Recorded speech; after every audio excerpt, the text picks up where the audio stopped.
Hello and welcome to a new video.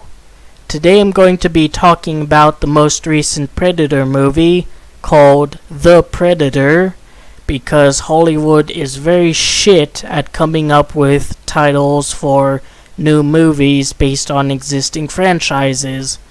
Nothing quite clears the air like giving the movie name the very same name as you'd call the creature.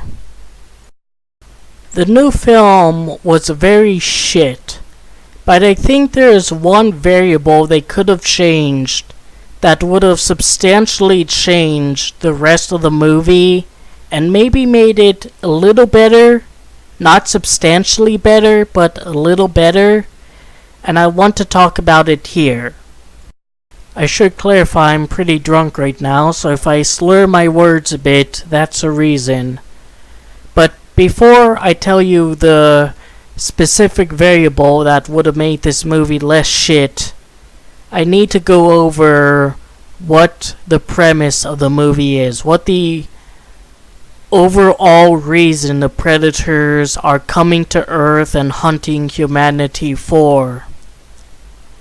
The reason the predators are here, according to this new movie, is because climate change will render the planet inhospitable to humanity in a generation or two, and will all go extinct. So of course, a bunch of predators want to come in and hunt whoever they can before we're all gone. That in of itself isn't too bad. But the reason the predators are hunting us and other species across the galaxy is because they want to take the DNA from the creatures they hunt and insert it into their own bodies in order to augment themselves to become even better at hunting.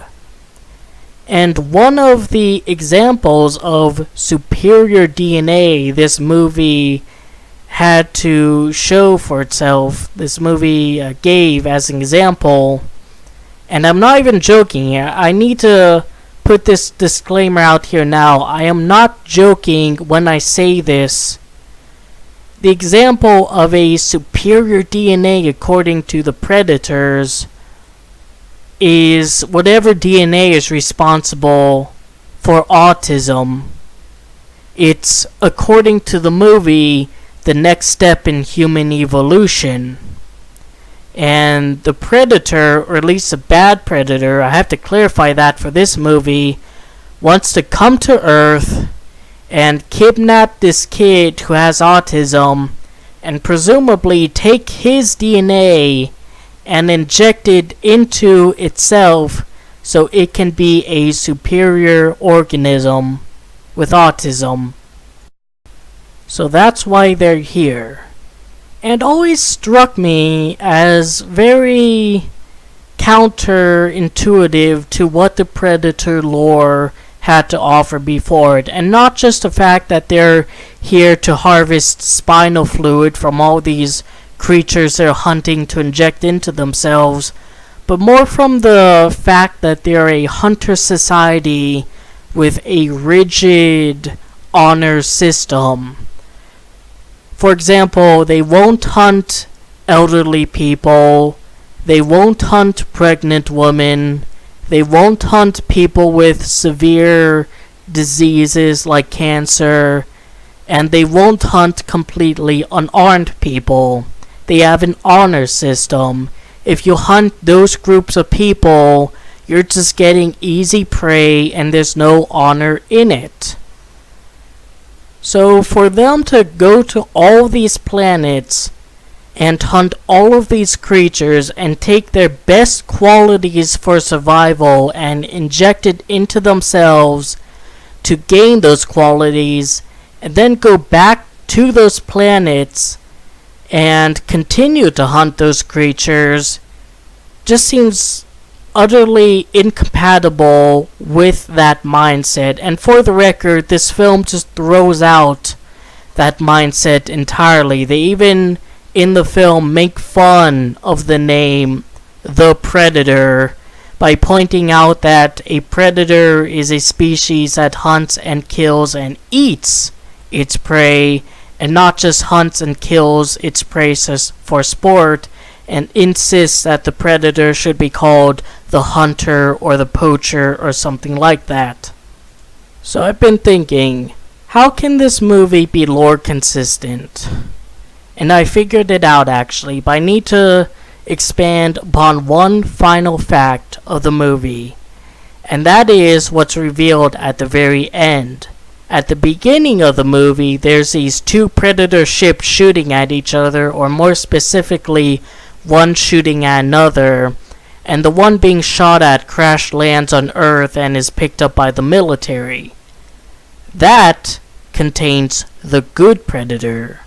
And good predator is in quotes because as soon as it wakes up, it mercilessly, brutally murders a bunch of scientists and soldiers and escapes from a supposedly super secure military compound. But that's a good predator, and the reason it's a good predator is because before it crashed, it dropped off this cargo that contains this Iron Man-esque suit called the Predator Killer. And I need to clarify again, I'm not bullshitting you, I'm not joking here, that's actually what it's called. The autistic kid who is able to translate language from predator to human explicitly calls it and says it's called the Predator Killer. And it's this Iron Man suit with a predator theme. I'm just thinking, if global warming is gonna ruin this species in a generation or two, what the fuck is a suit made to kill predators, a species humanity is already able to kill, gonna do for us? Why not give us something that can terraform the planet? Why not give us some technology that allows us to do interstellar travel? We haven't gone beyond our own moon, for fuck's sake. What do we need an Iron Man armor for predators for? So taking everything we've seen in this film so far, I figured out how to make it less bad. Or more specifically, more lore consistent.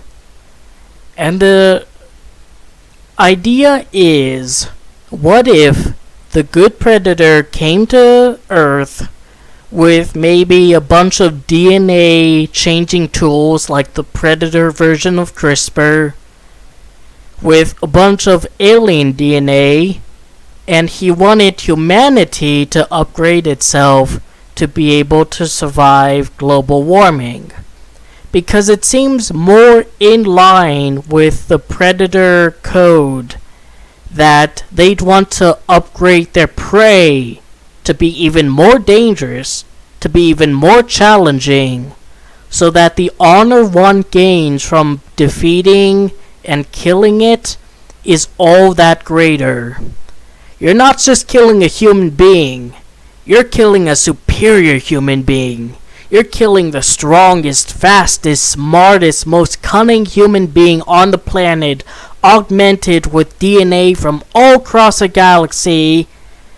How much bragging rights are you gonna get with your predator hunter fellows on whatever planet they come from if you manage to kill that?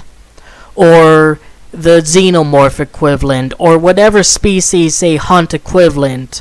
It just makes more sense that they'd upgrade their prey to be even more of a challenge, so that there'd be even more honor for whoever manages to kill and extract the skull and spine of whatever creature they're hunting. And one predator or group of predators, realizing that humanity is doomed and this prey is going to go extinct, want to extend the amount of time that humanity has to be prey for themselves by giving humanity a chance to upgrade itself and become a superior hunt. And then over time, that's when the film starts. Humanity is far better than used to be, and the predators come to Earth, and the horror comes from The horror thriller elements of the Predator movies come from the fact that even though humanity is upgraded, the Predator still is a threat.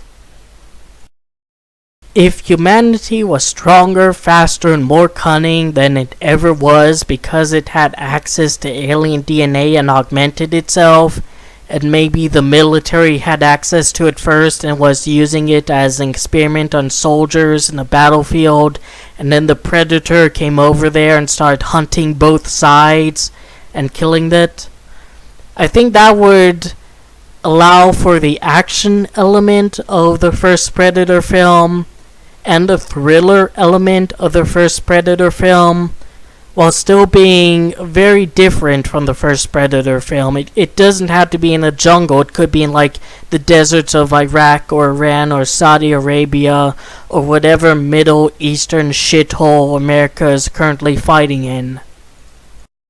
Just that small change, that difference between the Predators saying, we're going to upgrade ourselves versus we're going to upgrade our prey, stays consistent with the lore, gives a whole collecting spines and skulls from across the galaxy a little bit more sense, while not necessarily tampering too much with the established lore of they're just trophies from the hunt, and also keeps a Predator as a threat, and that is so long as it's just the Predator and not this bullshit like upgraded Super Predator that the film tried to shove down our throats.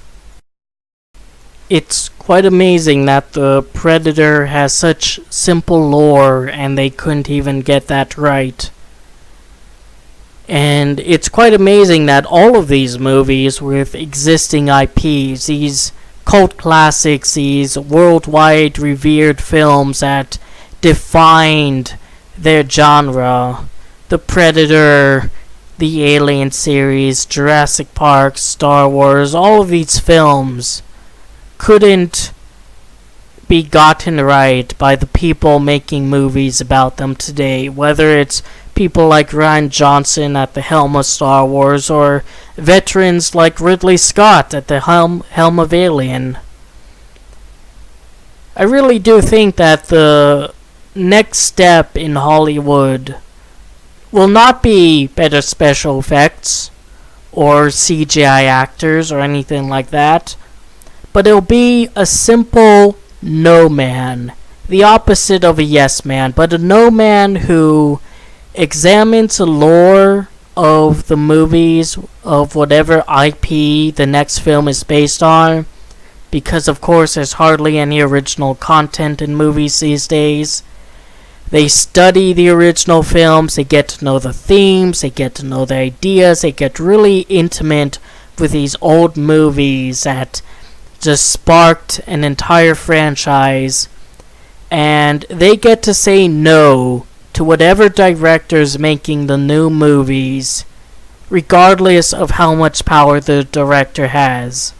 They have the ultimate control, and all they can do is say no to all these stupid fucking ideas these new movies present. So that's my idea of how to make a Predator film with the ideas that this new Predator film wants to bring to the table, but not make it quite as shit. And again, it will need an entirely different script in order to be good. The new Predator film is action comedy. The Predator is supposed to be action thriller or action horror. It's just incompatible, but I think this little change could have helped mitigate it a little bit. Of course, they'd have to get rid of the Predator Iron Man suit. They have to get rid of autism being the next step in evolution, and the Predators trying to get it and inject it into themselves. But it would have helped a little bit. So anyways, that's just this little rant on the new Predator movie. Hope you enjoyed the video, that I gave you something to think about, and otherwise entertained you. Take care.